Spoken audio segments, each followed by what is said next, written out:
music. The classical period saw the introduction of a form which has dominated instrument composition to the present day. The sonata form emerged from the rounded binary form Baroque during this period. If Baroque music is notable for its textural intricacy, classical music was characterized by near obsession with its structural clarity. The search for the intellectual freedom is the main principle of this new age of enlightenment. A more spontaneous musical expression was preferred. New genres discovered that completed the transformation from Baroque to the classical era. Baroque composers also wrote sonatas. The classical style of sonata is completely distinct. The classical period reached its culmination with a method of symphonies, sonatas, and string quartets by three great composers of the Venice school, Franz Joseph Haydn, Wolfgang Amadeus Mozart, and Ludwig van Beethoven.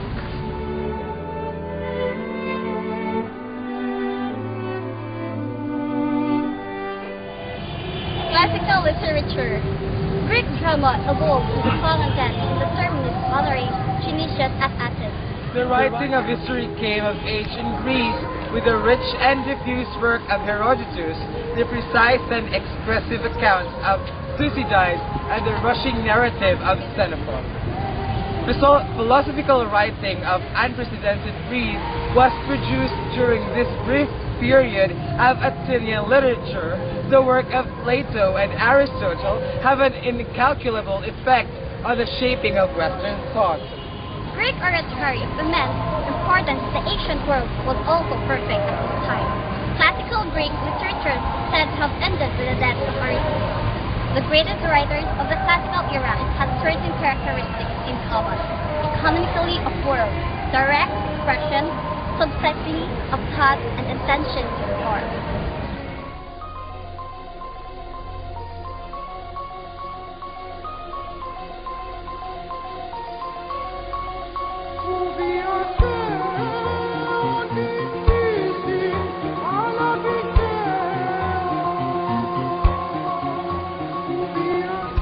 Now we're here. Classical sculpture. The form of classical sculpture became fluid and natural, and the stylization of the archaic art gave way to realistic figures which emanated the illusion of moving through space. During the classical period, the Greek artists replaced the stiff vertical figures of the archaic period with three-dimensional snapshots of figures in action. While the archaic sculpture appeared static, the classical statues held dynamic, possessed bursting with potential energy. The overall pattern of immobile muscle were developed into a complex universe of tension and relaxation. In the art of Greece, during the period, the characteristic smile of the archaic sculpture was replaced by a solemn facial expression. Even in sculpture which depict violent and passionate scenes, the faces betray no expression of any kind.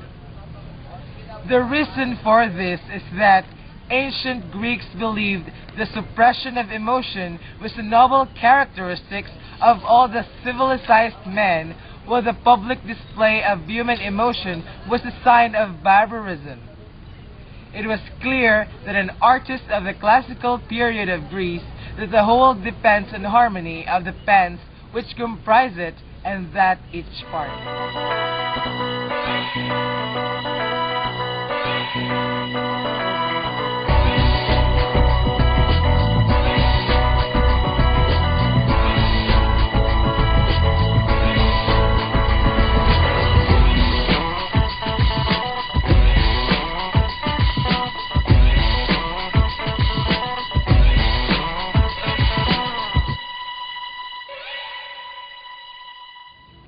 Classical drama and theater.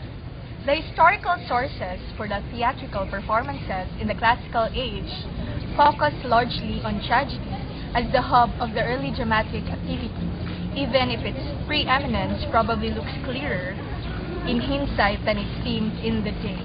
The Satyr plays, in particular, a partial redemption of myths, were more often treated seriously, which features a chorus of rowdy, irreverent satyrs emerged early. the tradition of Greek theater, though exactly how early is not clear. That surviving classical drama do not refer to it often recall its extensive utilization. Argues is with was not particularly complex in its design or application. If true, perhaps the classical age, the same did not apply to the post-classical Greek world. Three tragedians emerged from the 5th century before Christ era as the principal practitioners of the classical Greek tragedy drama: Euripides, Aeschylus, and Sophocles.